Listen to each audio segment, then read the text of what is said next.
Tamos mga day, nandito tayo sa kadalanan sa Trinto Agusan del Sur. Grabe talaga ang dami-dami na nagbibinta dito ng mga puto bongbong. Tingnan nyo naman yan, pinaligid-ligid na nyo yung puto bongbong. Habang kami naglalakad dito sa park ng Trinto Agusan del Sur mga day, grabe hindi mo talaga mapigilang lumingon kasi sobrang bango talaga ng niluluto ni Kuya. Ang puto bongbong ay isang tradisyonal na kakanin sa Pilipinas na karaniwang inihahanda at kinakain tuwing panahon ng Kapaskuhan, lalo na pagkatapos ng simbang gabi. Ang puto bongbong ay tradisyonal na ginagawa mula sa malagkit na bigas o itim na malagkit na bigas na ibinababad, ginigiling at iniluluto gamit ang bumbong, isang tubo ng kawayan na inilalagay sa bibig ng isang espesyal na luto ang gumagamit ng singaw.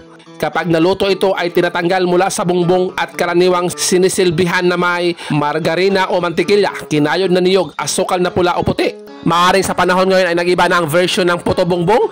Ito na yung nilalagay, yung condensed milk at saka maraming cheese. Meron pa ring niyog. Kung dati ay makikita lang natin ito tuwing may Pasko sa labas ng simbahan. Pero ngayon mga day, grabe napakaswerte natin dahil halos araw-araw ay makikita mo na ang mga vendor na nagtitinda ng puto bongbong. Isa rin itong halimbawa ng pagpapamana ng kultura at tradisyon ng mga Pilipino mula sa sinaunang panahon na hanggang sa modernong panahon. At moment of truth na mga day, titikman na yan ni Dodong at grabe unang hungit palang napakasarap talaga. Masasabi mo talaga na napakasarap maging isang Pilipino kasi sobrang sarap ng ating mga pagkain dito. Wow! Saan lugar ka ba dito sa Pilipinas? At meron bang nagbibinta na street food dyan na puto bongbong sa inyong lugar? Dito sa amin sa Agusan del Sur, 100 pesos lang yan at 5 pesos na yan. Mabubusog ka na talaga. Gaya ng pagkain mga day, sana tayo mga Pilipino ay mananatiling sweet pa rin sa isa't isa. At ito nga pala si Dodong ang nagsasabing, wow, yummy!